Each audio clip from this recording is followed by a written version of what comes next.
Туғандар, ассаламу алейкум. Амансыздарбы? Біз бүгін мына Рязанский областабыз. Бүгін мына ошол бұл жақта дагы қырғыз айылдары бар екен. Атай мына Талай деген ағабыздың үйіні тапқаны келді керек. Анан бұл жерден өзіміздің ағалар уй қармап, қой қармап, ошол сүт, қаймақ, ошол Москва жеткирип, райондорду үстүнөн каймакмен камсыздашып, ошентип иштешеткен да. Анан уйлар бар екен. Бұқалар бар екен туғандар, мына соғымға лайықчы, Құда қаласа мына Құрбан айтқа уй издеп қалабыз турабы, кайрылы бересиздер. Ошол убактарда анан мына МКАДтан эсептегенде 182 километр чыкты. Жанагы даяр, бардыгы даяр, бар жогу бар үй сатууга чыгып атат. 14 соттук тугандар, анан 70 соттук жери менен кошуп берилет. 1.350 деп басын айттык. Номерлерге байлансаңыздар, мен полный адрестерин берем тугандар. Номерлерге чейин берем да, чалып байланышыңыздар. Полный мал койго оң жер экен. Кыргыздар көп жер качкан, ушундай тыш жерлерде экен да. Азыр эми атты минип, жанагы уйларды бир катар, букаларды бир катар көргөзүп коеюн да. Бисмилла, кеттик. Каналга катталып кетиңиздер тугандар. Чындыгында өтө тихий жер экен да, мындай тынч. Могу жанында көл бар экен. Мондойунан 1 километр бериге карап пешком келдик, ат минип. Алла разы болсун агаларыбыздан. Анан ушул ат сатылат экен тугандар. Бир 3 жашар ошондой ат экен да. Калоочулар ошол алып миниңиздер, мына ошол Подмосковада жашап аткандар болсо, ат издегендер көптөн, биз баары ат минебиз дегендейчи. Каласаңыздар алып союп бир жанагысаңыздар болот. Түлөөлөргө башкаларга негизи менден чалып ат сурагандар аябай көп да. Анан мына айтка, Курбан айтка букалар багылып атты. Бул жерде бир 10 бука бар экен. 3 жашка чейин да, 2 жаштан 3 жашка чейинки здоровый чоң букалар бар экен. Анан бир тааныштырып өтүп кетейин, жүрүңүздөр. Сарайды бирок келтирип салышыптыр. Көз тийбесин. Бул эми ошол орустар башкалар ушундай сарай салышат ака бул жакта. Бул закрытый, полный бар закрытый. Мына букалар. Машалла, көз тийбесин, аябай жакшы семирип атыптыр да. Дагы Куда калса айтка чейин дагы багыла. 1-2 ай калды Куда калса айтка. Букалар мына Куда калса семирип, агабыз жакшы багып атыптыр. Чоң букалар.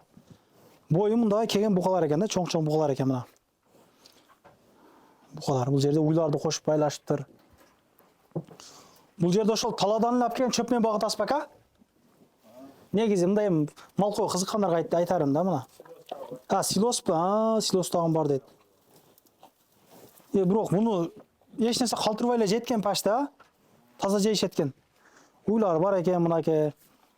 Негизи мына Кыргызстандан көргөндөр, Кыргызстанга ушул саам малдарды алып барса болобу деген суроолор көп берет экен да.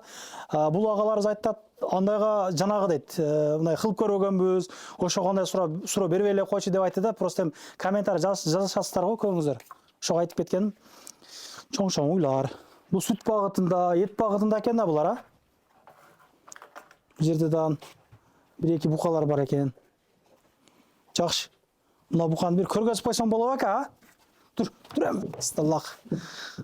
Ошо бир 3 жашар бука ушул экен Куда каласа.